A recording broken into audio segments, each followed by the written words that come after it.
It's Heritage Month in South Africa, and we will try and look for speakers in different aspects of our diverse society.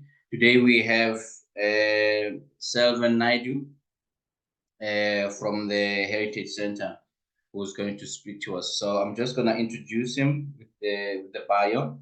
So Selvan Naidoo is a director of the 1860 Heritage Center in Durban. It's a South African. It's a museum in South Africa that showcases the diversity of South Africa's rich heritage, from indenture to democracy. The South African story of struggle, heritage, and achievement. It tells a beautiful story not only to South Africans but all humanity. Selvan is the co-author of Indian Africans, a book that chronicles the lives of people of indentured ancestry in South Africa in the past 161 years. He has also co-authored with Professor Jairam Reddy a first shift of in honor of E.S. Reddy, the former United Nations Assistant Secretary and Chairman of the United Nations Special Committee Against Apartheid. Naidoo is presently co-authoring a book on Indian waiters and with Professor Ghulam Vahid, Professor Ashwin Desai, and Kiru Naidoo. He is also the author of Out of the Rough, Papua. A player denied, a book that focuses on the golfer of indentured ancestry who was tragically denied by the system of apartheid in South Africa. Apart from curating exhibitions, Selvan Naidoo has published papers of indenture studies, with the last paper focusing on child labor on indenture.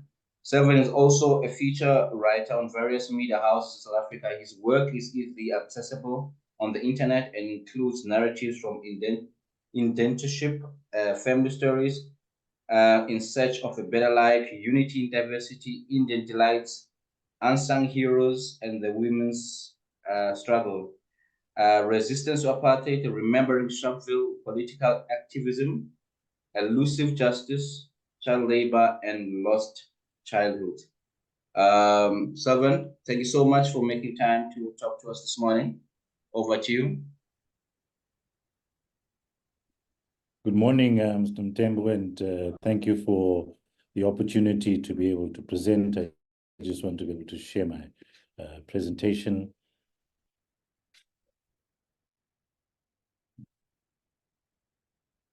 Okay, I just want to be able to move the presentation so I can move it to a suitable spot and be able to share full screen. Kiera, I just want to know if I'm audible and you are seeing the screen so we can begin. Yes, Selvan.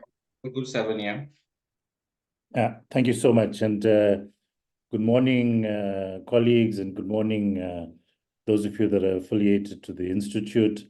It gives me great pleasure as part of the 1860 Heritage Center to be able to present to you as South Africans.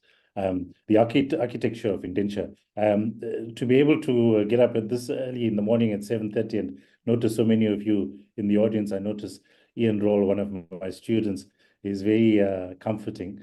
So wonderful to be able to share this so early in the morning, and with like-minded people, particularly around architectural investment, and certainly something that has interested me throughout my career. In terms of my presentation, we are going to focus on the architecture of indenture, but as I move on, I want to also focus on the context of indenture and the built environment that resulted as a result of indenture in South Africa. So there's quite a lot of slides, and historians tend to ramble on. So please, as we move ahead, I'm expecting to have many questions as we move ahead, and we'll go through the presentation. But in terms of Indian presence in South Africa, we must note 6 waves of migration. The Indian presence in South Africa has come through various routes, The first that we note, which is contested theory, speaks of Cyril Romnick's theory, who points to Dravidian gold miners who came well before the known period of 1652. And these, I just want to be able to minimize my screen so I can speak through the entire presentation. But one theory was put through by Cyril Romnick, who points of Dravidian gold miners. And the evidence is clearly with the Mapangubwe golden rhino. This was part of our study on Indian Africans, as you see, that was cited there. A second wave of migration, which is not well documented and still needs to be part of the narrative of our South African history 30 years into our democracy, is this VOC Cape Dutch, the Dutch East India Company's slavery in the Cape, of which 50% were Indian slaves. Nigel Worden has done phenomenal work on this, and I think there clearly needs to be a lot more work on this particular aspect of our South African history. So that's the second wave of Indians into the country. The third one, and which is most commonly known, this wave of migration, is Indian indenture. I'll speak a little bit more about this in depth as we move along. The next wave, from around 1880 onwards, was this passengers and traders who came freely, but who came largely to take care of the needs of the indentured. The fifth wave, Pathan and Sikh soldiers, there was a phenomenal paper by Uma Dupelia Maestri, retired academic historian, who spoke about Sikh soldiers in Cape Town. But they were recruited largely for the Anglo-Boer, Anglo-Basotho, and Anglo-Zulu wars. And the last wave, which we not maybe particularly proud of, post-democratic wave of migration, I say not too proudly in jest, but it's the Guptas that I refer to. So I will note that some of you possibly will be smiling of that particular wave.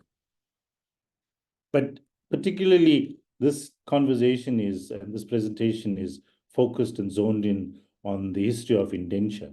Let's call that the third wave of migration.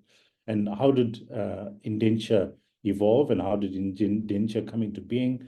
It's largely was because of labor procurement. And in the trail of British abolishment of slavery in 1834, the government of India saw the migration of close to 2 million who signed contracts of indenture up to the end of World War I. The new system of labor provision saw the migration of the Indian diaspora to the British and French colonies. The French colonies are not as well documented as the British colonies. That included the Mascarene Islands of Mauritius and Reunion. Mauritius was where the first lot of indentured had gone to. South Africa, the West Indies, Fijis, and globally, labor acquisition, both free and unfree, remained a consistent priority within the matrix of slavery before indenture and then indenture to primarily advance colonial capital from the 17th to the 20th century. In South Africa, and particularly to Natal, we had 152,000 people of indentured origins coming to work on the plantations, on the mines, gold fields, coming to work in the municipality, working as waiters, and a whole host of jobs. In fact, the largest employer was the Natal Government Railways. But these 152,000 people came on 384 ships between 1860 to 1911. 1911 was when indenture was finally stopped. There's a video that I will go through to better explain the story of indenture. I'll pause through it and explain certain aspects. It's 8 minutes long, but as I go through it will give you a better context of indenture and understanding, better understanding in terms of indenture to Natal and also to across the globe.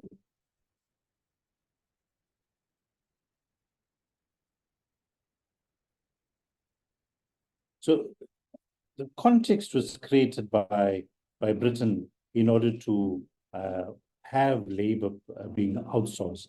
And in India, they systematically enslaved Indians, and there was depredation to the extent that the rural economies of India were completely destroyed, which forced people to migrate.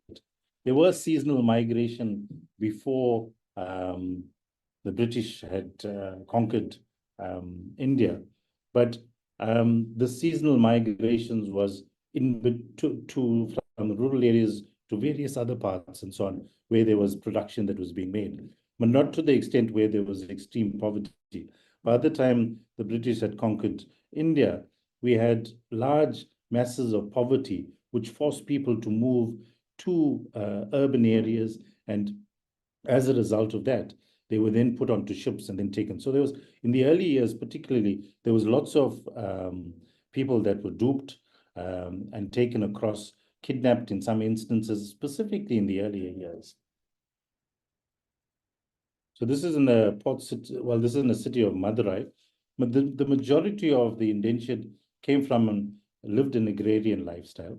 And that agrarian lifestyle meant they lived off the land agriculturally, and that agricultural knowledge was brought to the colonies after indenture, which is essentially a contract to fulfill labor. After this contract had ended, many of them stayed in these colonies, but they turned to agricultural pursuits in order to be able to live. And in fact, in Durban, they did phenomenally well, as I will outline through the presentation. And because of the depredations of the British Empire, we end up with mass bases of poverty, which force people to move. And the migration is what you see through the next part of the video.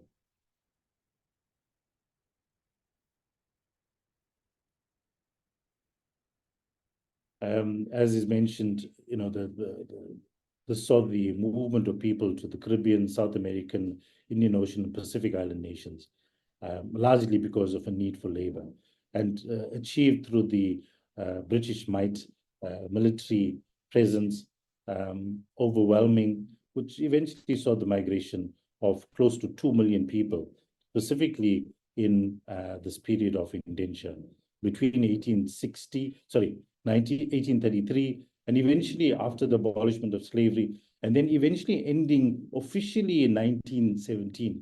It ended in South Africa in 1911, but the world over, it ended by 1917. Continued in Fiji up until 1920, and then post that completely ended. Many of the workers were illiterate in English, and so they didn't understand the contract itself, and many of them just had put in a thumbprint, which indicated the high levels of illiteracy, and they were then forced to go onto ships, many of whom didn't know where they were going to. Some assumed that they were leaving the rural villages and then going over to the cities, places like Madras and Calcutta, and then eventually found themselves on ships in many foreign places. Those places and that disruption caused a lot of people to commit suicide, specifically in the early years in the plantations. Sorry, I just went to the start. And this is this migration that you see going on. And as I mentioned early on, there was seasonal migration, but by the time of the British involvement in India, you see many more people moving and a complete destruction of those rural areas, which resulted in people needing to find work. I went through this slide.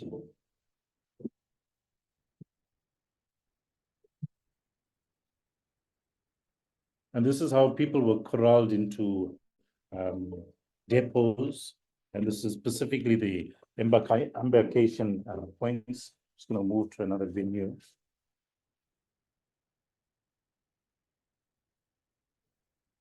This is the port city of Calcutta. And this is the actual contract that was signed by the indentured.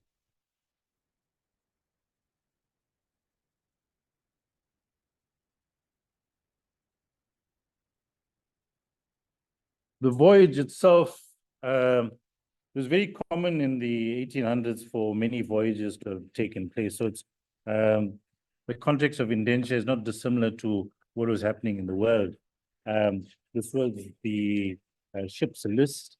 As I said, in South Africa, there were 384 ships that brought 152,000 people. And the particulars of those names, they weren't surnames, but they were father names. So people were recognized according to that. And these were the provisions that you see on board the ships.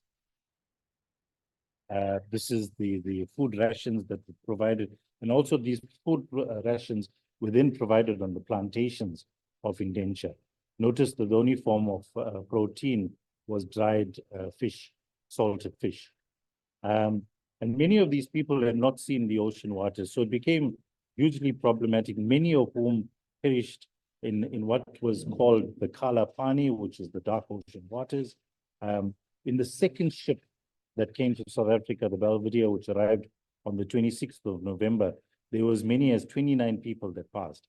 In fact, between 1833, 1834 to 1917, when the system of indenture ended, they couldn't prevent the number of deaths on board, largely because of the ship conditions, cholera, the condition of the type of water being brought on board, the food being infected, contaminated, and so on. And then in Natal, they landed along the coastal colony of Natal, landed at the bluff, and what we see here is people arriving at the bluff, which I'll show you through another slide. Came with very little possessions, seeds to be planted, and this is really their story. Between 1860 and 1911, 152,000 people. Remember also that we have the free passengers that came on it. Sugarcane in itself proved to be very ideal for the climate of Natal, and eventually became the bedrock for colonial Natal's growth.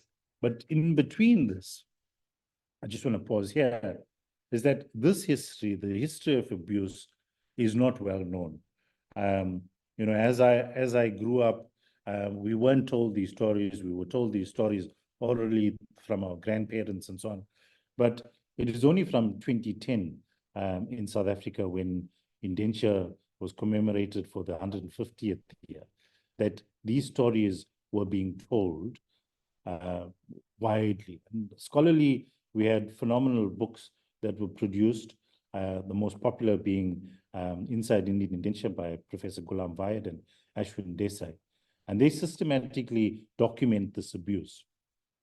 This abuse, you know, post 30 years into our democracy, is not well known to Indian South Africans living in South Africa, but largely to the South African audience. And similarly, slavery, it's a challenge that we have 30 years into democracy to be able to tell a history beyond its romanticized narrative.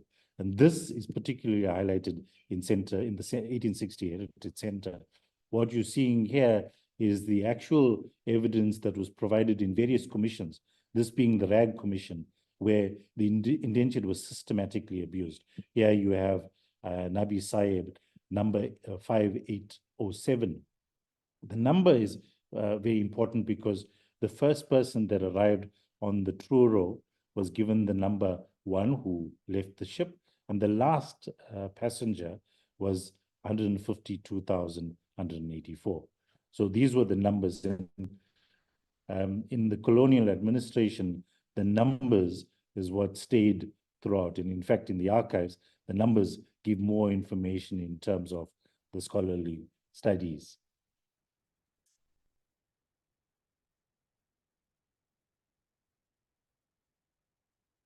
And what you see next is the life that was led on the plantations and the life subsequently. And this really becomes the story of indenture in South Africa, the sugarcane auction that took place in 1855, which meant that sugar was something that would have been seen as a commodity to grow the colonial structure, economy of Natal.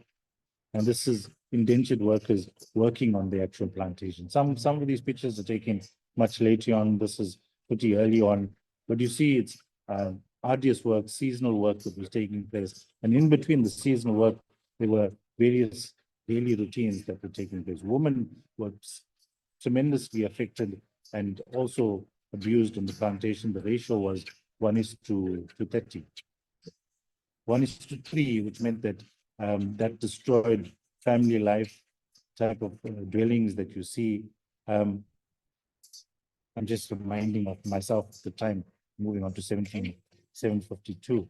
But as we move through, you get a sense of what indenture provided to the colonial administration, colonial economy of Natal, tea plantations. So the variety of, many of them had craft skills, which they also brought to South Africa.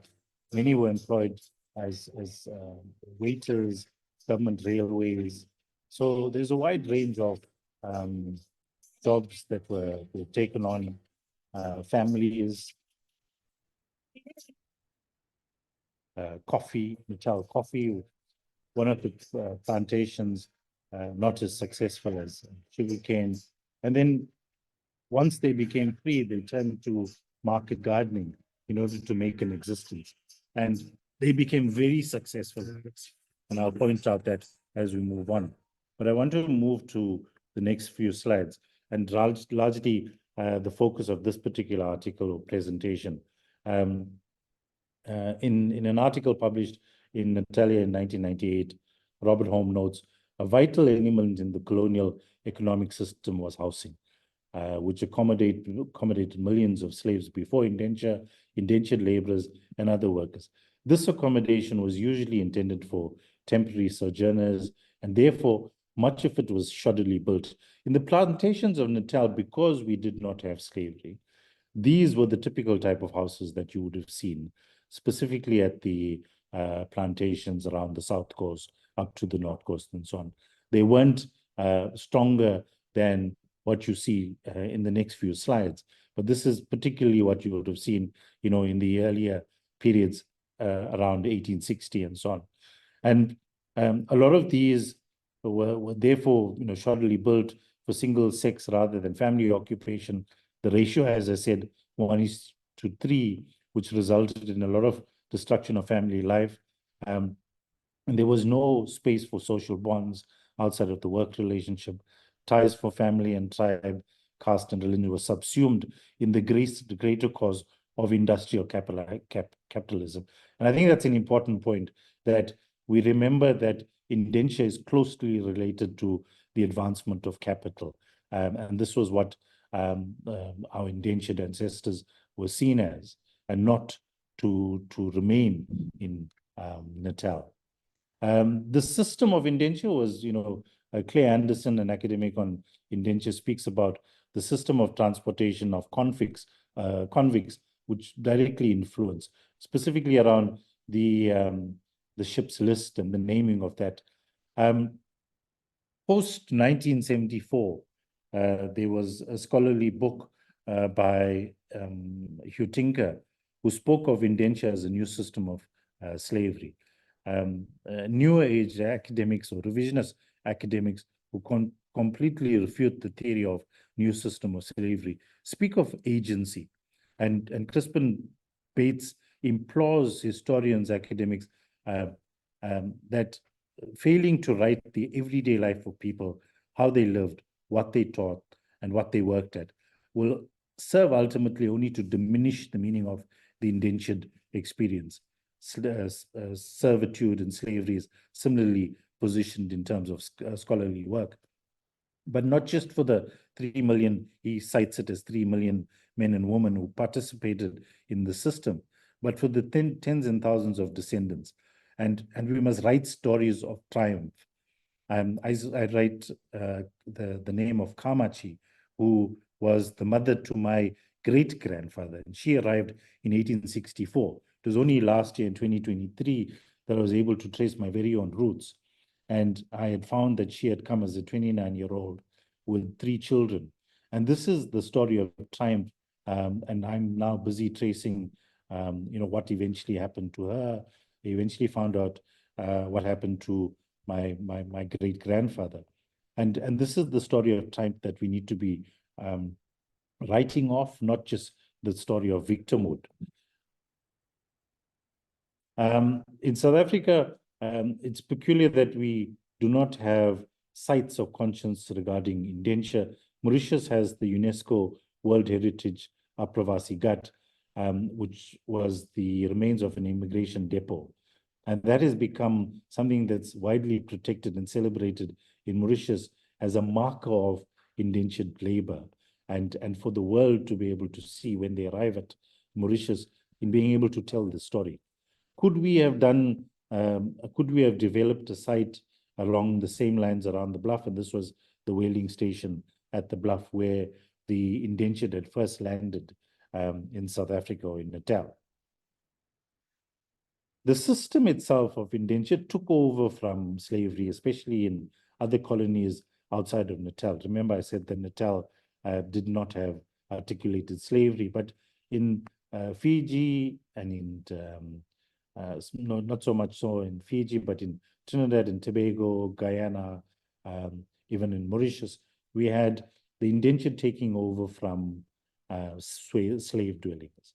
So this is the type of built environment structures that you had seen, which gave rise to the barracks.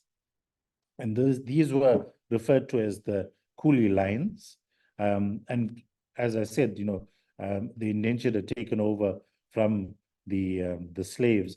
It all ended abruptly, and colonial authorities needed labor, which was why they turned to India, because of the systematic depredations and destruction of those rural economies.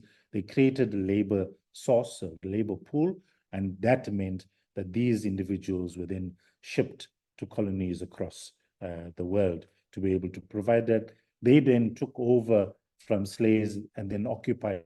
Once slaves have left their dwellings, the indentured had then taken over these dwellings and then were living in these particular dwellings. The plantation architecture is very important, the way in which we sort of describe it. This is a particular example that comes through from Edward Jenkins in 1871, but it's a cartoon seen through the eyes of an indentured laborer and the way in which the structure worked, where the indentured were to be kept on the bottom left-hand corner. You see Chinese people part of the indentured system as well. And then you see here a picture of people being paid, and you see the lords of the manor, in a sense, being seated on the top left-hand corner, and the type of architectural features would you see with the veranda. Obviously, many of these colonies experienced the tropical climate, and this is what you see with regard to the built environment around the system and the plantation architecture. In South Africa, what you're seeing now, you're going to see very rare pictures as we go through the presentation. But what you're seeing here is the Maidstone Mill, a picture in 1923. But what I want to draw your attention to is the hierarchical arrangement of these buildings. You see on the bottom right-hand corner, the manager's house, and the plantation owner's house would have been bigger and far separated from the workers. And then you have the factory, you have the barracks, which were further away from the manager's house and the plantation owner's house. But this is what you see throughout the plantations from the South Coast, Esperanza, all the way through the Hewletts in the North Coast. And within the actual plantations, this is a very interesting picture which speaks to the indentured being paid on payday. And this is in Ovalport, William Hartley Mill, destroyed now. Now, I truly wish that some of these identities or markers of indentured identity were preserved, and we still are able to protect some of these mills that we see that existed. You see that children were very much part of the system of indenture. Children were tasked with menial tasks, similarly women as well, and they were part of the paid structure. So child labor very well existed in the system of indenture in colonial Natal, as it did throughout the other various colonies. As we moved on, and I mentioned that the built environment and the plantation huts were very rudimentary in Natal. You see, as I move my cursor, you'll see this was what we had seen mostly in Natal. And later on, they became built structures. The Natal government railways then eventually built stronger properties or dwellings, but they were problematic in many ways because they too became overcrowded, poor ventilation, and then turned into slums. This is a very rare picture that you're seeing, something that I recently had come across, and this is in Stanger, where the original KZN school was, and then moved to Botha's Hill.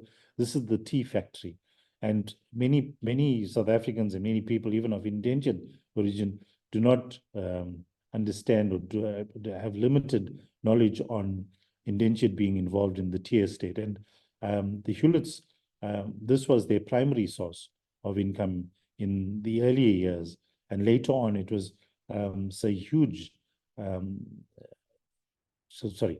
Sir Liege Hewlett, who eventually turned to sugarcane, and he was well into his 80s when he turned to sugarcane.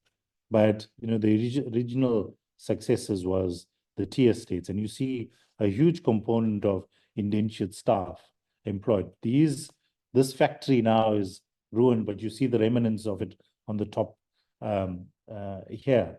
But a large portion of women and children were employed on this estate because of the need for nimble fingers to be able to harvest the tea that you see that was part of the plantation at the Hewlett's KZN tea factory or plantation. The built environment around towns. The seat of indentured labor in Natal was in Mount Edgecombe. That means it had the highest number of indentured workers employed. The mill that you see right at the back has subsequently been destroyed. There is a small replica of it, which has become a site of conscience for those of indentured ancestry, descendants. And at certain times in the year, we go there to be able to recognize this particular site of conscience.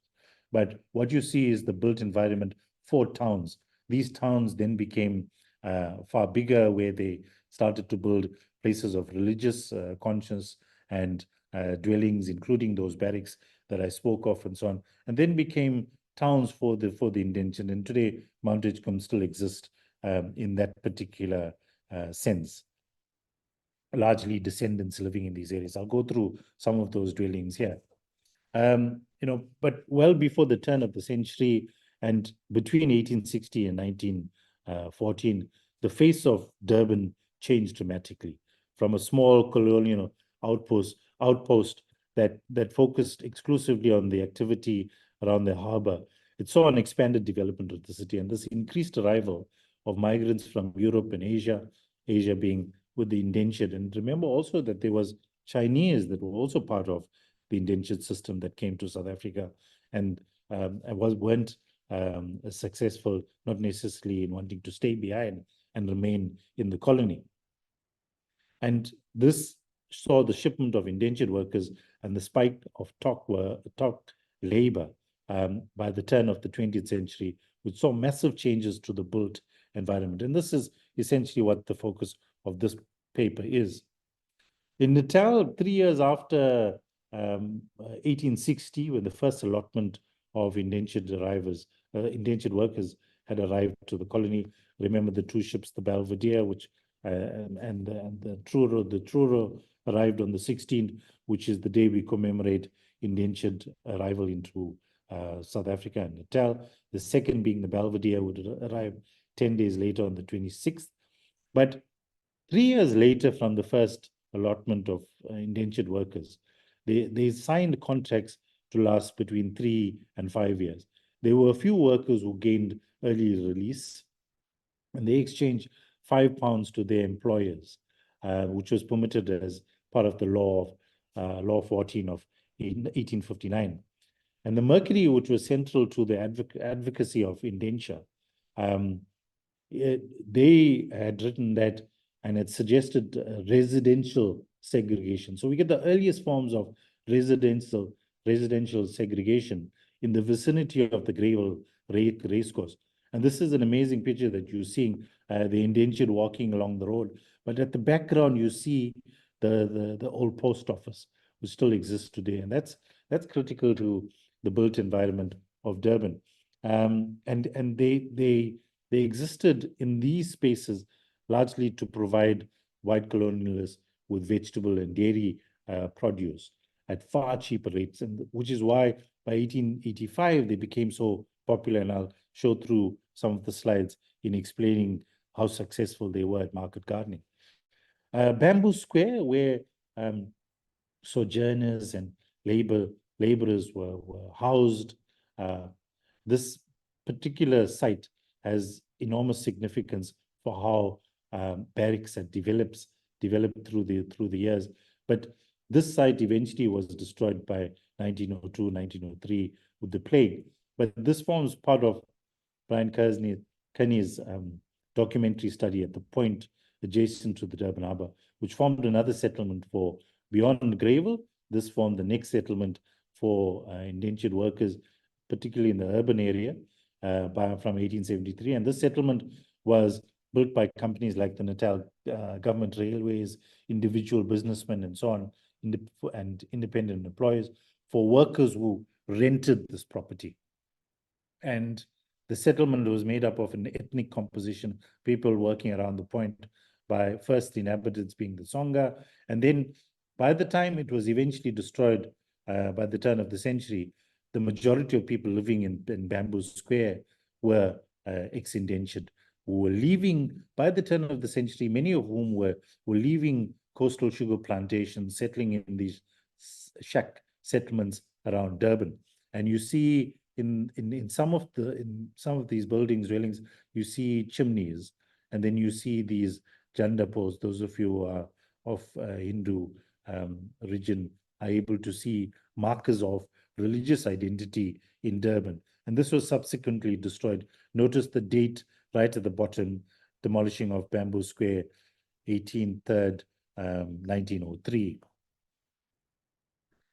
This is a subsequent picture to this 809, just reminding myself at the time.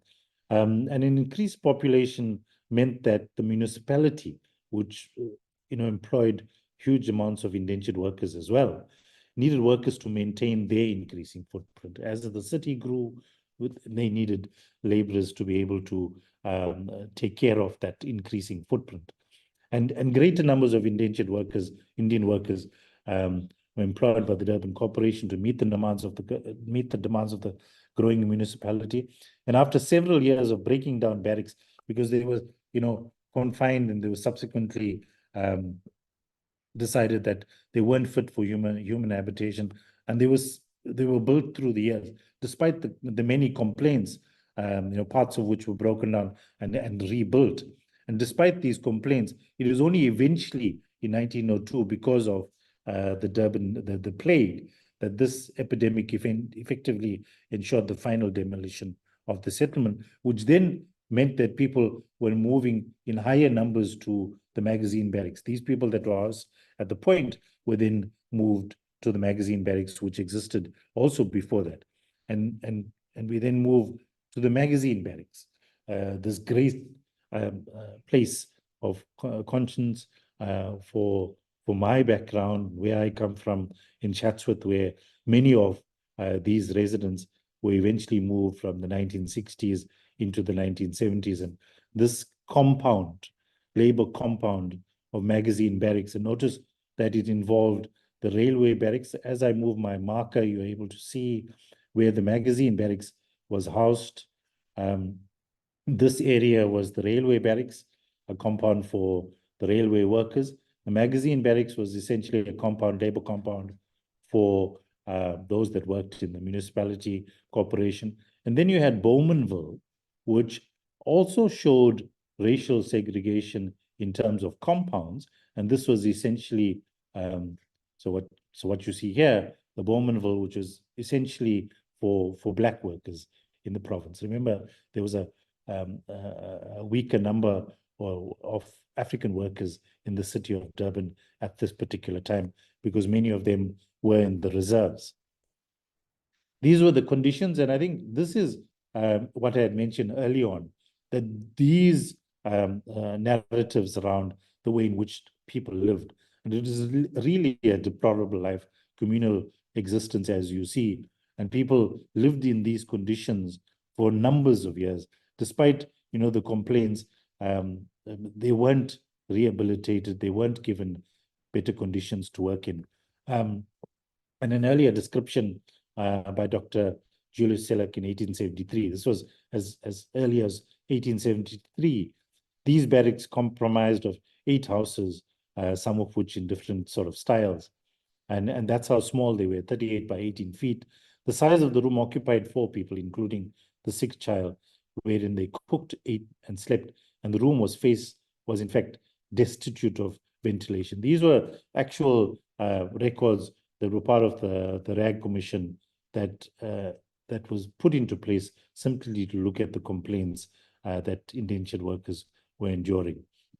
In 1889, Mr. Doherty revealed, this is part of the cases that were reported in the RAG Commission, that these structures, dilapidated structures made of iron, wood, felt, and paraffin tins, were also regarded as unfit for human habitation, especially as the roofs leaked and the air inside was stagnant.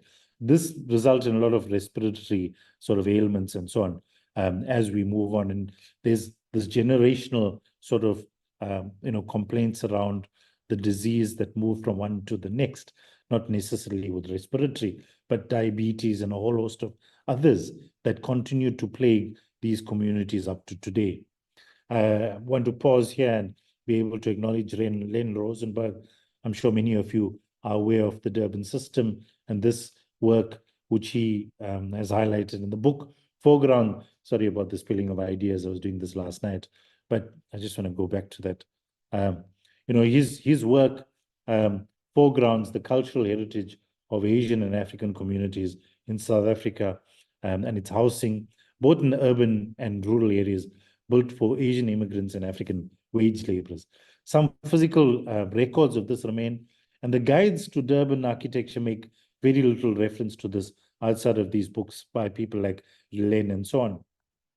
But in Europe, the everyday lives of ordinary people are well recognized and an important and legitimate area of historical research, not so much so in South Africa. And this also is sort of a challenge that I want to pose a little later on in terms of the preservation and protection of these spaces. His study primarily focused on Talk Labor, 1904. The first accommodation for African families in the city was built in 1916, which was called Bowmanville, which I had pointed out early on. But, to your right, you're seeing examples of the conditions of the indentured in the magazine barracks. 1815, the railway barracks, and you see the cramped living conditions. This was a picture that you see tin barracks, and what stood out for us when we put our book on Indian Africans was this tree, which still is in the area of the magistrate's court, but that has become a site of conscience for residents of magazine barracks, and in fact, there's a plaque under that tree at the magistrate court. But this is an example of extreme poverty, and it is immediately apparent. Many of these residents moved to Chatsworth. You see a very rare picture of the actual temple at Railway Barracks that was destroyed. And this is a picture in the 1960s and how that eventually was left dilapidated, left without occupancy, and for many years in the 60s, and then eventually destroyed. So the railway barracks were particularly for the accommodation of those that worked in the railways and the building of that railways from Durban all the way through to Pietermaritzburg. Very interesting picture, speaks of the post 1911 and when indenture ended, when many people decided to stay behind. There was as many as pointed out by Professor Uma Dupele Mesri, as many as 46% of the indentured went back to India, and repatriation became a feature of the government's from 1927 onwards. And as Tupele Mestre had mentioned, 46% part of that repatriation went back, but a high percentage stayed. They became known as the alien menace in a colonial environment. And there's a close relationship between those that were enslaved with those of the enslavers. And you see this colonial environment of how people worked. But what's interesting to note here is that the development of the esplanade led to, the employment of many waiters, which forms part of a study that we will complete next year. Many of the ex-indentured turned to market gardening. Sadly, this beautiful structure no longer exists, Market Hall, Durban, where many of them had come and plied their trade. Many of them lived in far-reaching areas as far as Seaview and so on is concerned. And they came in carts, in spring carts, horse-driven, and they came to provide their agricultural produce. Once the indentured had left the plantations, they rented, leased, some instances bought small plots of land, and many of them leased rather than bought, and they turned to agriculture, as I mentioned early on, for their livelihoods, bringing their produce as early as leaving their homes as early as 2 a.m., arriving by 4 a.m. By 8 and 9 o'clock, these markets were closed, and many of them had to leave. There was a whistle and bells that were rung to indicate the closing of that time, and where people, the ex-indentured farmers, had to then leave and move on. And here you see the squatters market, where their produce was plied, and in servicing many of the indentured, and became the primary suppliers of fresh produce in Durban, serving all communities by 1885 onwards. The RAG Commission observed that Indians had done remarkably well cultivating small parcels of land, rented or leased through the vicinity of Durban. And they were doing exceptionally well. Later on, many of these became very rich by it, and I'll speak to Imal Sultan. But the preservation responsibility, this is the early morning market. I'll speak about this through the memorialization process.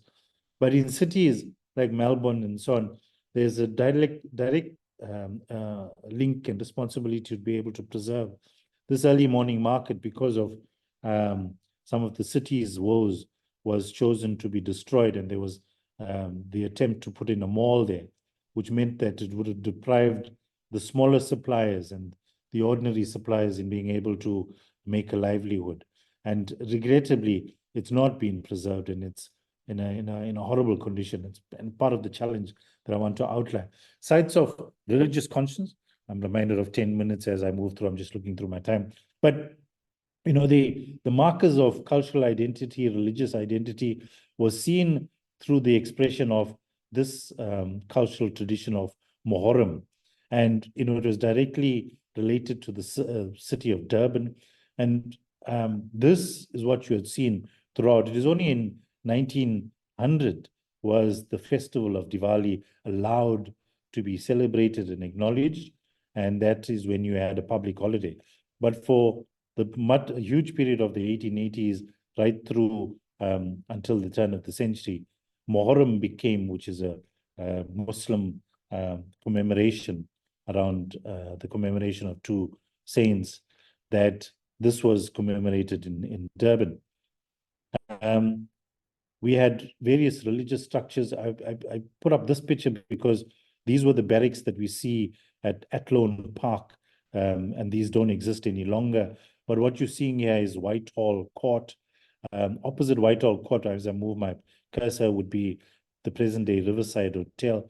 But this is where we have this mosque that was developed in the earlier years and part of the religious sites of conscience. This is the Sufi Sahib precinct. You're seeing to the bottom right-hand corner here. Whitehall Court is to the left. And this is, I think it's Kenneth Kaunda Drive. And you're seeing parts of Durban North, at the top right. I thought this was an interesting picture. In fact, this was what we had used for the book on Papa, which spoke about Riverside. The Sufi, the Hazrat Basha Pir, the religious structures around Muslims in the community. We're very lucky in a sense that we have one of those passengers that arrived in the Truro, whose tomb is here at Hazrat Basha Pir. We have the Grey Street Mosque, very well known in the city of Durban, and it is a site that was taken up in 1881. Originally a small structure and then turned into this magnificent marker of identity of South African architecture. The earlier temples, as you see, started off as daub and wattle structures and then eventually became more and more complex. The oldest being the Narayan Sami temple in Newlands, the Ganesha temple, which is a national monument, which is out in Mount Edgecombe. The original builders were Kistapa Reddy and Koneta Pillay. I'll explain that, but this is what you're seeing in terms of the temple architecture. And here I want to pause and pay tribute to Rodney Harbour, Brian Kearney, and Paul McCullough. This is a phenomenal book that we turn to in terms of research on Hindu buildings, Hindu temples in South Africa. And they outlined two particular architects, let's call them that, Kistapa Reddy and Koneta Ramasa Pillay, who were responsible particularly for the earlier temples that you see, as was outlined by J.W. Grosset in terms of his research. I always battle with the pronunciation of this road and temple. This is Somseo Road, which is how I pronounce it. But these were the earlier structures. This temple was put up to take care of the needs of those living in the magazine and railway barracks compounds. This is a very important temple, the Ambilo Road Temple. One of the earliest temples in the 1870s. This was the top left-hand corner is the original structure that was destroyed because of the floods. The bottom picture is a very interesting one. This was eventually demolished to make way for the highway in Rossborough. And what you're seeing here is the remnants of the temple. You notice the garlands that were put on by the worshippers. And this was eventually covered. It remains buried under the highway. And by the 70s, the later temple was built by the 1930s. And then what you're seeing here is the mass crowds who observe fireworking and notice, the multiracial nature of those visitors at that particular temple. The Ganesha temple, which is a national monument, and there's other such temples alongside it. I'm just looking at my time. I've got to go through this quickly. Other such structures as St. Anthony's Catholic Church. We are still fine with time, Selvan. No problem. Sure. Okay. And then we have this amazing structure in Pretoria, Natal, in this wonderful place called Marabastad, which is literally like about a 10-minute journey outside the city center of Pretoria, Tshwane. And you see this Mariaman structure that's there. I had visited this place about 2 years back. And because of the general decline of the cities, this temple is closed during the week and is open on the Saturday, continues to be a functional space for worshippers. Many of those descendants who still live around that area. But it's a beautiful structure, typical South Indian structure of temple architecture with the large gopuram that you see. One of the rare buildings that has such a tall gopuram entranceway that you see here in Pretoria. The top right-hand corner is the Genge Amman temple in Cater Manor, which still continues today in a truly magnificent place in terms of religious worship, a typical sort of iron structure that you see. Our challenge moving forward is to be able to preserve these lost sites. And there's a huge challenge in the community where we build new structures, but don't pay attention to the preservation and restoration of some of these structures which are left to ruin. I'm pleased to announce that the structure that you see on the left-hand side, Sawati, which is in Esperanza, the Sawati Sanatana Dharma Sabha, this building was, aided by the Reynolds brothers in Esperanza, and this building now, community members and across other parts of the city have taken on board to restore this to its former glory. We see other religious buildings like the Bethesda Temple, which is in Carlisle Street, which is not being used today. On the bottom right-hand corner, you see a temple in Cater Manor. This is very next to the police station in Cater Manor, and it's in rank ruin. The chances are that, I would suspect in the next 10 years, this will eventually be destroyed. But, instead of building new structures, we need to look at the preservation of these older structures and the importance and the responsibility that we have to be able to do these preservations as we move. Missions in schools, the built environment around this.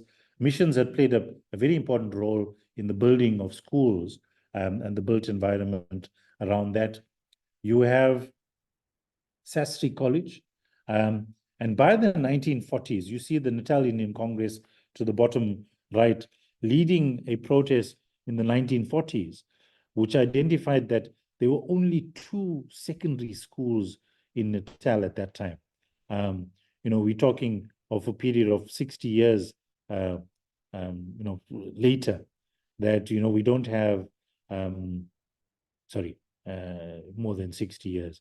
You have no primary school, secondary schools for indentured ancestry descendants, which is, a crying shame. I spoke of the success of farmers. Malmuk Muhammad Lapa Sultan, Emal Sultan, as he was known, eventually became very wealthy, largely because of banana plantations out in Seaview. He started off as a porter, as an indentured worker who arrived and started off as a porter in Johannesburg, eventually found himself in Natal, became a banana plantation, and he left a large portion of his estate to the building of Emal Sultan Technikon, which is now DUT.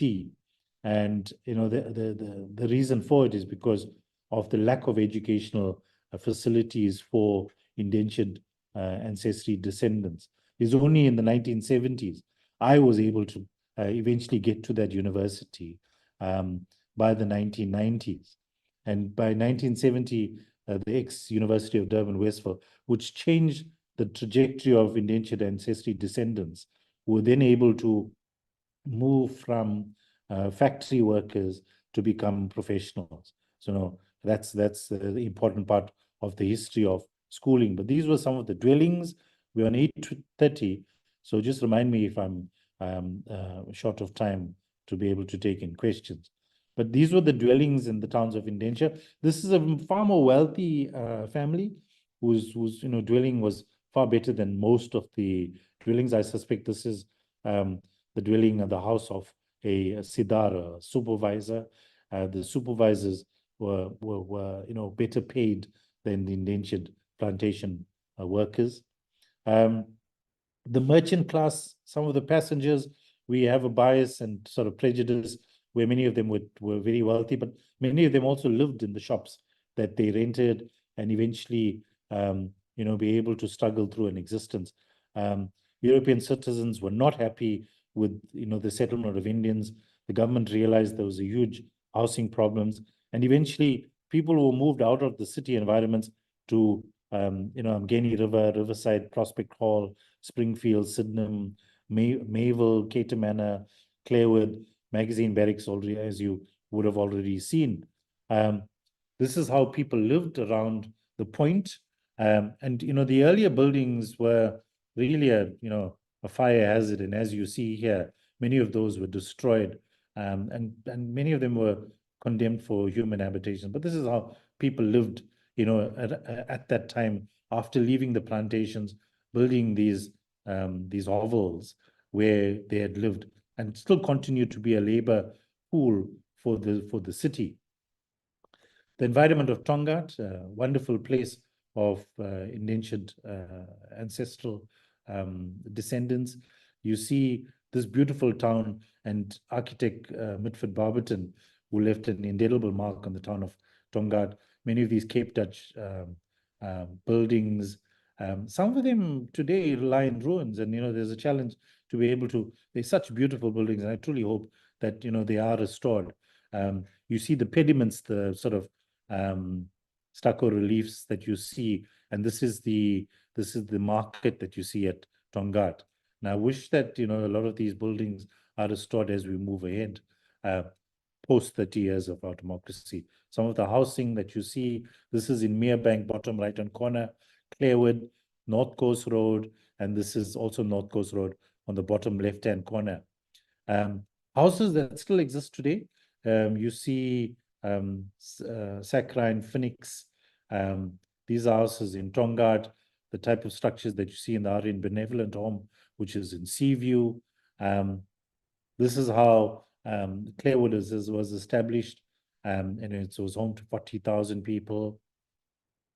An interesting picture where you're seeing the school, Clarewood, and the type of structures that were around Clarewood. So a lot of these houses, are in a horrible state, largely because of the corruption that took place with the industrial zoning of Clarewood. And, these residents, some of whom still live in these dwellings, really have shown the destruction of the city, and, the destruction around the architecture of these particular, and the need to preserve this. And I doubt whether a lot of these will stand in the next years or the years ahead, because they dilapidated state, rack and ruin. Keita Manor, a very important place of memory. And then post, the Group Areas Act forced people to move into places like Chatsworth and eventually Phoenix. I thought this was interesting for this particular audience. This is Chatsworth's own falling water house. It started off with these sort of matchbox houses, and eventually today we see a lot of these being renovated. And I see, this is in a unit called Unit 7. It's opposite the Aryan Benevolent Home. It's a phenomenal piece of modernist architecture.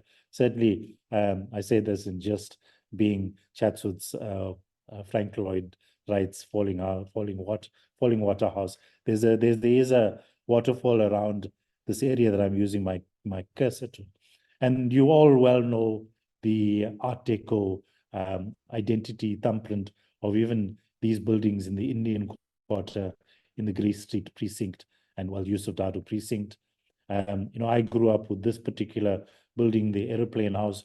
This man who had built this, untrained architect, who was part of a descendant of indentured laborers. Memorialization of indenture, it's 8:35, so I'm just going to move to 8:40 with your indulgence. This is a part of a greater study, and it'll eventually speak to the monument that we will have. This is the passive resistance monument in Umbilo, and it needs a lot of work in terms of becoming a site of conscience, but not just a site of conscience. We need the city to reinvest itself in ensuring that this area is rehabilitated, and this particular monument enjoys the privileges of the city's coffers in order for this to continue to exist for future generations. The only form of memorial to Indian indenture in the country is this Mary Steenbank sculpture, relief sculpture that you see in the corner of Montenaik and Gardner Street. And why particularly flower sellers? Because they were the pretty aspect of the city of Durban, the colonial city of Durban. Other sites, such sites, there was a promise of a monument as far back as 1885. I was unaware of this until I had come across this particular article. This was meant to be done near the John Ross house, and that was earmarked as much as 300,000 at that particular time. Sadly, that did not take place in the apartheid era government. Eventually, you had buildings that were constructed that resembled the ship you have here with Trura House, which was largely the building that managed Indian affairs, education for Indian affairs. Some of the monuments that you see, the living monuments, and this is the challenge, that, when we must be able to protect this. The Curry's precinct is something that's so important as we move ahead. Living monuments, we became so frustrated that, there wasn't a monument dedicated to the telling of the story of indenture, that we took our children and then eventually planted bananas or we created a small banana plantation. I'm pleased to know that my son had planted that banana tree, and that thrives today. And this would be, an ideal form of the living monuments to and commemorations to indenture. These were some of the later buildings. As 2003, you see this at the entrance of Verulam. All straddled under this Rhodes Must Fall movement. We see in Ghana, and it's questioning of monolithic monuments and the understanding of where monuments are at present. The current climate with the economic struggles that we have, are monuments something that we should have as part of our landscape? But I'm pleased to announce that, I was the designer whose design was procured for building. This is what is going to be done. I'm pleased to announce that the actual monument construction is underway, and site or construction work on site is imminent. So there's a chance that we may have at least the monument having started at the end of the year. And this is the 1860 Heritage Center, which I encourage you to all come to and please be able to pay a visit to. This is the actual building 30 years into our democracy. Places like the Apartheid Museum, Freedom Park, District 6, and the 1860 Heritage Center commemorate exciting spaces where new narratives of South African history are being revisited, and the telling of the stories that weren't told. One of our gaps is this area of slavery that needs to be told in our museum. District 6, you're well aware of. The challenge next year is to be able to commemorate Tukoza Women's Hostel, the memory of, against forgetting, Cartwright Flats, which is very close to where the center is. This was where the comrade Jonathan Kosi was martyred. But many people are not aware of this particular site. And this is the 1860 Heritage Center, where we actually located in the Indian Quarter. Wonderful facade of Cape Dutch architecture that you see. This is our museum, and eventually what you see with the present day museum. There's a small tour, but I don't think we've got time for that. People didn't bring back the plates. That's why I'm saying. Okay. But they must come Thank you. back. Nikki, could you please There was like yourself? almost 20 plates. I think people are. Okay, there's some other conversations happening. Please continue. Yeah, that's something else. Please continue. Okay, so there's a brief tour of the center. I hope you're seeing it. But this is the actual Heritage Center, which I encourage you all to come through. Next week on the 14th, we have a food festival. Really is a popular event. So if you are able to get out there, we're situated on 1 Derby Street alongside the Gravel Racecourse. This is part of our exhibitions. This is just it's a 3-minute sort of video, and then I'll stop there. Some of the displays that you see on our passage, and a responsibility to be able to remember, reflect, and restore as a South African public that which is not being captured in our history pages.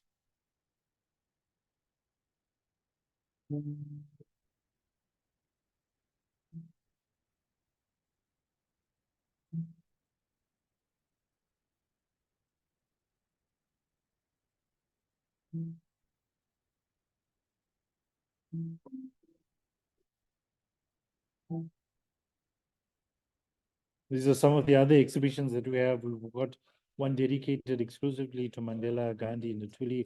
You see the prison cell that we've simulated, the actual size dimensions, which gives children an opportunity. Sorry, I'm not seeing anything. You're not sharing screen, are you? I am sharing the screen, so. Is anyone Okay, else? sorry. No, sorry, I missed something. Thank you. I can see it now. So this is Curry's, an exhibition that we have dedicated to sports identity and politics, Natal Indian Congress. This was at the 125th year of their commemoration.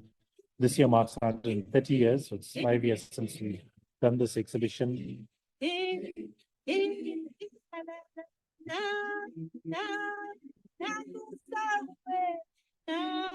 The Indian drum exhibition that we have.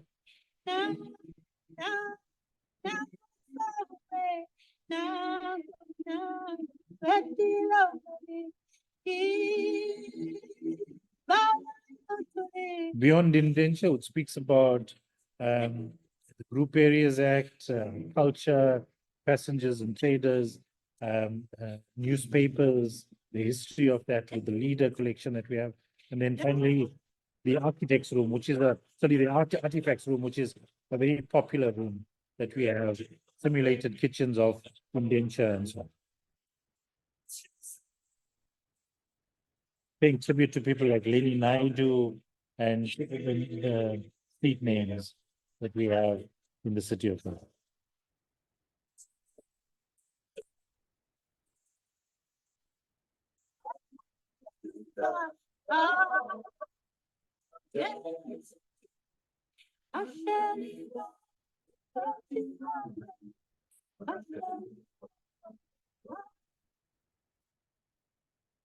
Okay, so thank you for that. These are the exhibitions that we have at the center, and that's where I'll end. Thank you so much. Selvan, thank you so much for that. It is good to know that there is such a rich a collection of photographs, information that can inform our architecture and definitely beyond that. Thank you so much for sharing that. It's quite remarkable when you were talking about the sizes of the buildings there, Selvan. The 38 by 18. That's the 38 by 18 for eight houses, right? Yes. That is like if you looked at an RDB house today, which is 40 square meters, you're looking at about 5 of those in just that small 40 square meters. It's really incredible. In your definition, in this particular context, what did the word indenture mean as compared to the term slavery? So, there's a great comparison between slavery and indenture. And in 1974, Hugh Tinker had written the magnum opus on the telling of the story of indenture. His book was titled New System of Slavery. And that was, speaking of how indenture was so closely related to the story of slavery. Specifically in the earlier years, there was a close similarity to slavery. People that were kidnapped, the way in which they were treated. I would go so far as saying that in the plantations of Natal, it was as brutal and as intense in terms of its subjugation of peoples, especially in plantations like the Reynolds brother, where the suicide was phenomenally high, and there were inquiries and requests for commissions to be done in terms of why there was such a high percentage of deaths in these plantations, and that's a marker, that's evidence of the brutality of indenture. So that's how it can be so closely linked to slavery. And in fact, if you were indentured in the plantations, because of the £3 tax by the turn of the century, people were indenturing because they weren't able to make headway in terms of having enough money. They were indenturing for as much as a 3-year sort of phase up to 15 years. So they were, whereas with the slave, you would be sold to a better owner and you live a better life. In some of these instances, they were sort of imprisoned to horrible plantation owners, especially in the early years. As the years went on, one must note that you know, there were 50,000 people that came between sort of, 50% came between 1860 and 1900. The other 50%, which is a short period between 1900 and 1911, that 50% arrived, which meant that the conditions were slightly better than the earlier years. But, you know, there's always a close similarity to slavery. To compare it, you know, entirely to slavery would be wrong, because in the earlier years, you know, slavery was far worse. But, you know, when I look at the plantations of Natal, some of those conditions were really, really atrocious. But it got better as the years went on, which explains why more people use the system. But that could also mean that, you know, India was in a horrible state, which meant people wanted to move. So they used agency to able to move to various parts of the world. I hope I answered your question. Okay, yes, thank you. Floor is open. Anyone for questions and comments, Kaduni? Thank you, Skura. Thank you, Selvan, for that wonderful presentation. It's very encouraging to have heard this presentation on a SAIA platform, because I think it brings. I'm just watching this, and it's bringing two parts of myself together as I was watching it. You know, myself as somebody who has a background in indenture, and myself as an architect working in Durban. And thanks, Skura, for inviting Selvan to present. I think what's important about today's presentation is also that some of us are quite aware of the content of what Selvan's presenting today as South Africans, as Indians, or people of Indian origin, but also as architects. And so I'm just left with thoughts about connecting the two, because I think it's quite important as an architect to be able to continue this discussion, whether these discussions and these dialogues continue at the 1860 Center or whether they continue at the Institute of Architects. I think Selvan, I'm very aware of my role, of how I came to South Africa, you know, and how my family came here, but also that we don't just exist as South Africans without the connection to India and the big connection of the colonial link about how we got here.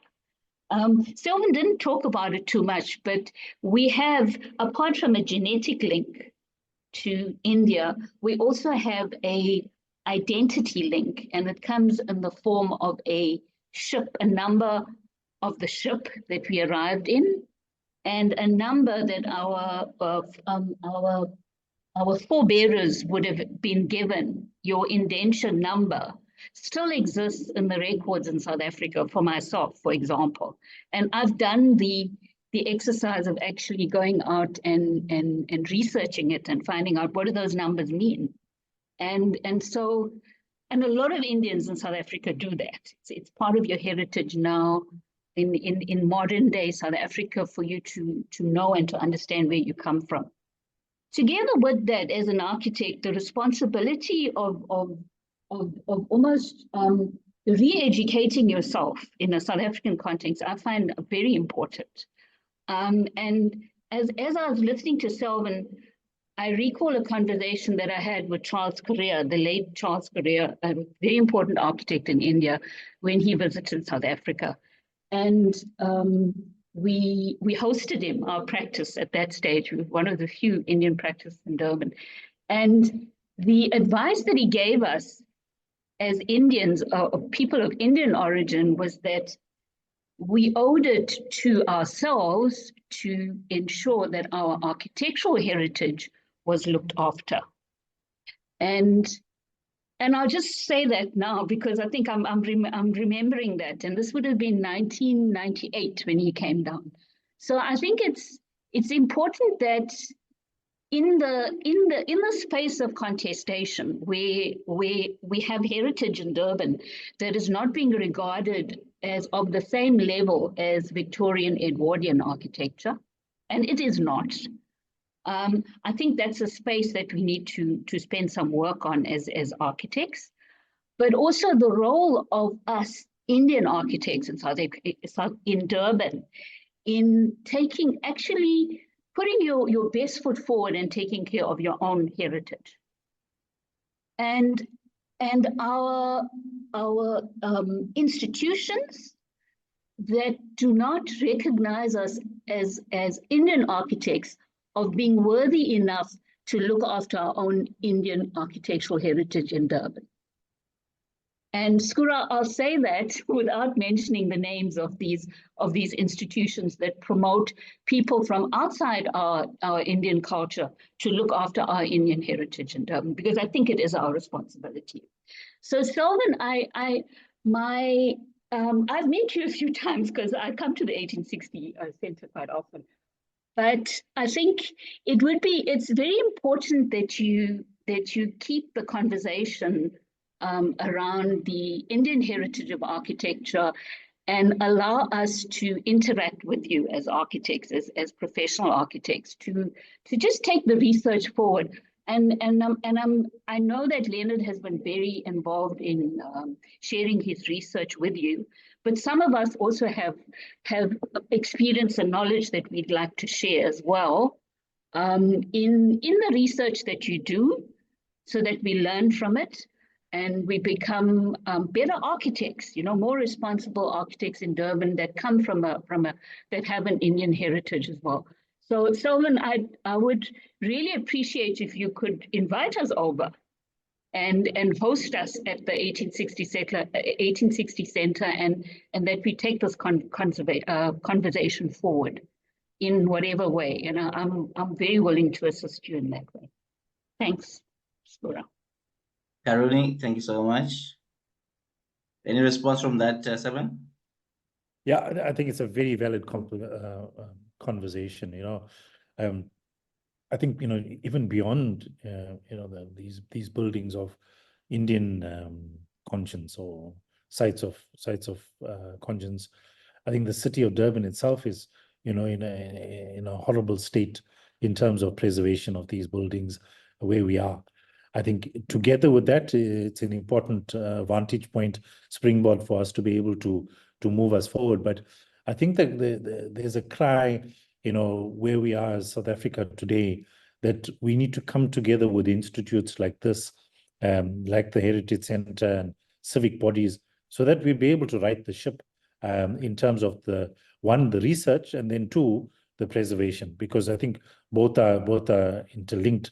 But I'm certainly, Karina, I think we certainly will take the challenge, and I wish that the members that were present here are able to come through to the center, and I'm happily will do a tour and then constantly have this conversation. Even if it's a few conversations in the year where we come together, you come together as architects, and we come together as historians and people that are passionate about the built environment of Durban and these heritage sites, to be able to continue the work that we do around the historical research around it, and present various others outside of the ones that are popular, and those that are very passionate about it, and then be able to talk about how we can activate it around some of those temples that I pointed out, some of these other buildings, colonial structures that need to be preserved.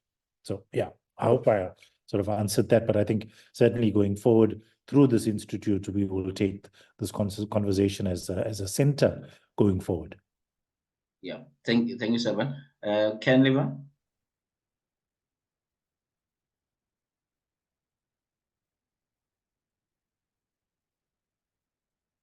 Yeah, probably unmuted. There you go.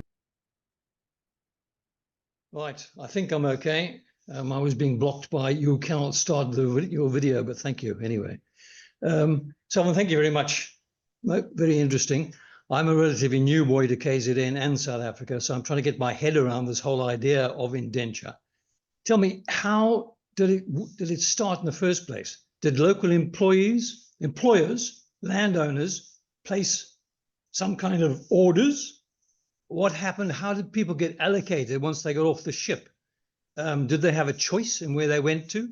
And did the employer have any kind of responsibility to any authority for the people? And am I correct in hearing what you said, that indenture was generally from 3 to 5 years, after which people were presumably released from their contracts? What happens when they were released? Did they have the option to go out into the local community or go back to India? A few questions there. And final question is, what part did language and origin, and obviously you already mentioned religion, but did language have a significant role to play in the whole process? Gujarati, Hindi, Urdu, how did that actually impinge on the whole process of development after release? Thank you. Okay, so how it started as a labor reservoir post the abolition of slavery, and colonialists needed a labor to be able to advance their capital project post the abolition of slavery. So they turned to a labor reservoir, and that was India, because the conditions were ripe that induced people to leave their villages to be able to find a better life elsewhere. We must remember that rural economies were completely destroyed, which meant people needed to move in order to find a better life. So in the colonies, after labor was removed because of the abolition of slavery, not so much in Natal, because Natal from the 1820 settlers, we know, was a colonial environment, and then needed laborers. In Natal specifically, because of many of the Africans in the reserves, Theophilus Shepstone systematically created the native system, where African people were systematically, routinely, racistly moved to the reserves and do not have access to the city environments. That meant they didn't have access to labor, and they needed to turn to labor. But actually in 1855, 5 years before, Edward Morwood said that native labor was available, but it was too expensive. Because why would the natives want to leave, the African population want to leave the reserves where they lived off the land? And why would they want to subjugate themselves to being wage earners? So they needed to be cheap labor. The cheapest form of labor was the system of indenture that they turned to. And the indentured labor were labor units, nothing more, nothing less. They wanted them to just provide the labor and then leave, which leads me to your next question, which was the contract. So there was lots of contestation around the length of the contract. The length of the contract in the initial years, when it started, was 3 years. And then people were given a passage back to India, and then eventually became 5 years, because the planters themselves said, well, 3 years is not acceptable. Let's turn to 5 years, because that gives us a better length of time for having labor around. And so it turned to 5 years, and then eventually to 10 years. On the completion of 10 years, and the majority of the colonies turned to a 10-year contract.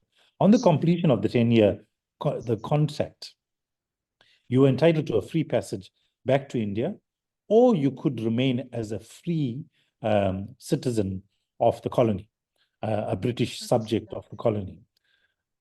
And this option of a free passage back to India. Just have to wait for a second, because he's answering some questions. Okay. So the option of a free passage to India was the responsibility of the government. But it was too expensive, and then many of them decided, well, they want to stay behind and make a life of themselves, because it was actually better in some of these colonies as opposed to going back to India, because of the poverty that existed there. And they said, well, it's better that they live here. But in the initial years, if you commuted your passage, you were granted land, and there was many as 53 that were granted crown land between 1860 to 1890. And the original amounts was as much as 50 acres, and later was changed to 15 acres. And that's how people had access to land. But the majority, as the law changed and the contract changed, many of them started leasing land, which meant that they turned to agriculture because that's what they knew, and became hugely successful with market gardening and a whole host of others, supplying the whole of Durban their fresh produce. And that's how many of them became successful. And other types of employment, as I mentioned, with waitering, because of the development of, from the Esplanade, these hotels and so on. And then you spoke about the language and the cultural pursuits and so on. So access to language was also always a problem. Our ancestors asked for language to be taught. In the earlier years, the schools were largely language-based. South Africa, we had, the denial further denial because of colonialism and then apartheid. So our closeness to the language we speak was a double whammy, in a sense, because of, apartheid preventing the propagation of language. So in terms of the divides and the breakup, you have, for Natal specifically, the highest percentage, which is 2/3 of the 152,000, 2/3 were of Tamil origin. They came from the south of India, and they were Tamil speaking. And those that came from the north the original language was Bhojpuri, not Hindi, which was in the majority, and then later on became Hindi. Those that came as passenger Indians and so on, obviously Urdu, and then Gujarati was part of their language that we had. And we had the promotion of that and propagation of that through various schools that existed and promoted it. And today we sadly don't have many people that speak it. I speak it, not as well as I ought to. Our parents spoke it far better than we do. The problem we have is that we've got to survive in a world that's completely different to the world that is existent in India. And we don't have access to, or the time to speak is limited. It would have been taught by parents, grandparents, and so on, and in the family, and over time has dwindled. But there's an attempt in the years, because of technology, conversational Tamil and Hindi and a whole host of other languages, and there's a revival of that, and people are speaking maybe far better than that they used to speak, in the time of my childhood. Hopefully, I've answered all your questions. Thank you, Selvan. Mike, before I get quiet, Mike, I saw your hand. I'm not sure if you still want to ask. Thanks very much. Just a quick one, Selvan, fantastic, giving us the history, which most of us are ignorant about. So thank you for that. Your comment about 2 million, could you just, what was that with reference to? Was that the total number of indentured persons who left India? To my slides, it's a sort of contested number, because Crispin Bates, foremost authority on indenture, scholar who writes now, was at the University of, he's in Scotland, academic there. He speaks of 3 million, but in that number of 3 million, he also includes those that were indentured to Malaysia. The highest percentage of migration from India came from the south of India, where the highest percentage actually went to Malaysia, Malacca Straits, and so on. And straddled in that number was those that were indentured to the colonial plantations, sugar plantations. You saw coffee plantations and a whole host of that. But that's the number. That's a high percentage of people leaving India to be able to find, but not just to only find a better life, but were indentured to those colonies. But I spoke about South Africa in that, there was as much as 46% that went back. But, regrettably, a lot of them actually came back after they had went back to India because of the conditions there. There was broken family structures. The villages had moved on. When they went back to the actual villages, many of them actually had left. So there's a lot of that. There were people that were re-indenturing as well.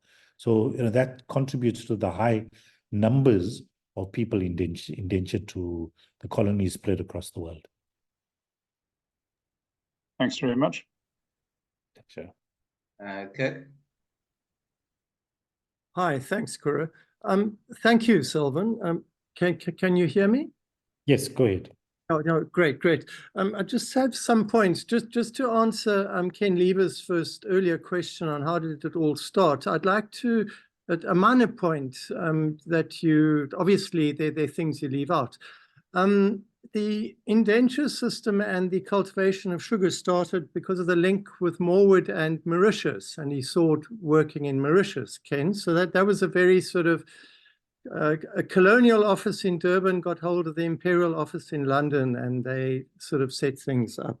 The imperial office in London were very reluctant to begin the system of indenture because of the reputation of the white settlers in this province, but eventually they did. But to move on, just a point of clarity, Selvan, perhaps you would be interested. You showed a shot of Tongaat with the buildings, and you mentioned Mitford Barberton.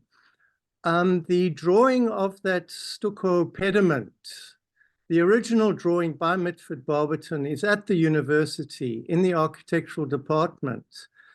I think you might be very interested in getting a facsimile down at your center, because it's a very, very beautiful rendering. Mitford Barberton was an artist. The architect there was Sonny Tompkin, and that's a minor point. But really, the real point is that this original drawing is at the university, in the library archives. I'm looking at you now on the screen, and you've got your building behind you. And I just want to make a comment on how this, for me, what is really important is physical embodiment. You now have a center, and that is critical for you to move forward. To establish a place and a physical presence is really, really important in all of this work. The intangible, sure, but getting these sort of physical spaces. I want to talk about the point in Durban. That is the first Indian settlement in this province, and I don't really think it's acknowledged as that. We think of it as a colonial, and particularly the architects, many of my colleagues have turned it into this sort of architectural fantasy, but it was actually the settlement for the Indian indentured laborers who came here. The first settlement in this, the first site of habitat.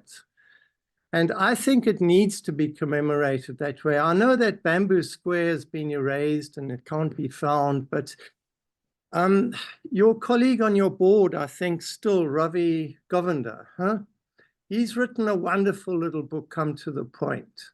And he locates a lot of the places and a lot of the houses in streets which are still there.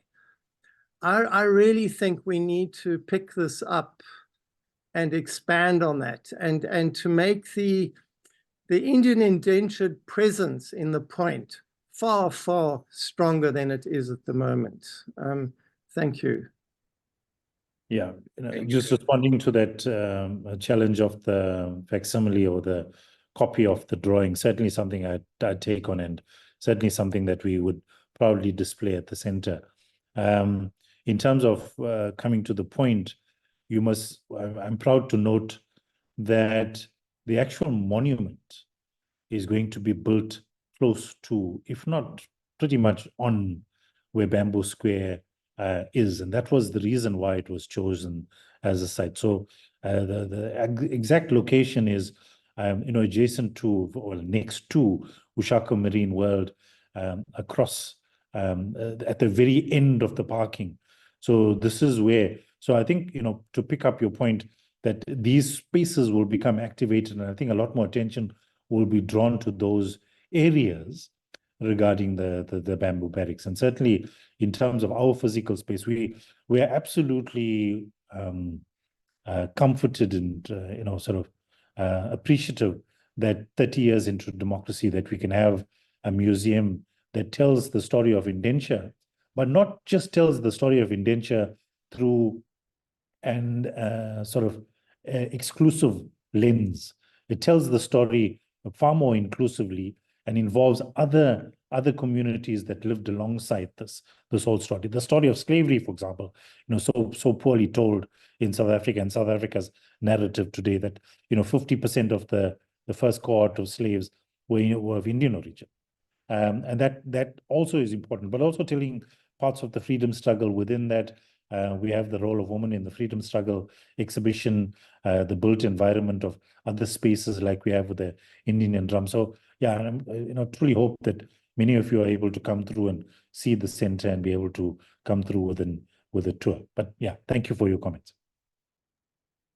Selvan, thank you so much. And just lastly, I'd just like to find out from you, beyond our interaction, where we should be ongoing at the Institute and the center. What is your vision or your dream in terms of this rich heritage and history contributing to society in South Africa going forward? Look, I think it has a very important place simply because of where we are in South Africa. You notice with the last election, it was very much sort of an ethnic based vote that took place, and it's something that we had not fought for in a South African society. I think that was largely because of the troubles that we have in the democracy 30 years into that.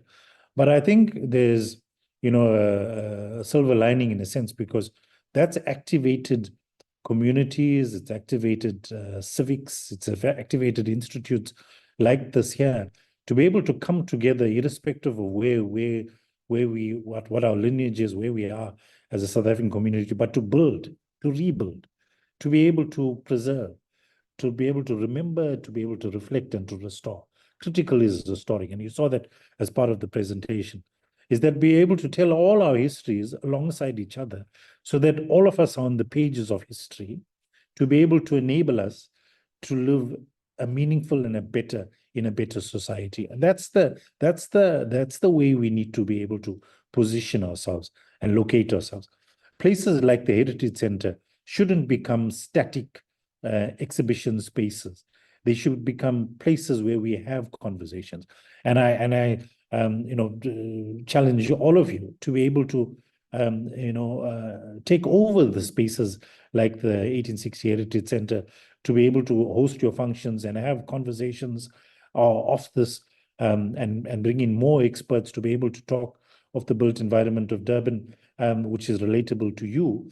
But on a regular basis, we're having conversations that commemorate forgotten heroes. We had one this year that commemorated Ma'am Victoria Mthenge. We recently had one that commemorated Rajas Pillay. We did a conference on 30 years of democracy and where we are as a South African society. Heritage events like we are about to host on the 14th. I'm doing this as an advert, so encouraging many of you to attend that. We have a heritage food festival at the center. But yeah, to be able to adopt the space as an intellectual hub such that we can come together as a South African community and be able to build a better and meaningful society. Selvan, thank you so much. We really appreciate you taking your time and talking to us. Thank you so much. Thank you. Only a pleasure. Thank you, colleagues, for joining. That's the end of our talk. I wish everyone a good weekend and see you on the next one. Cheers.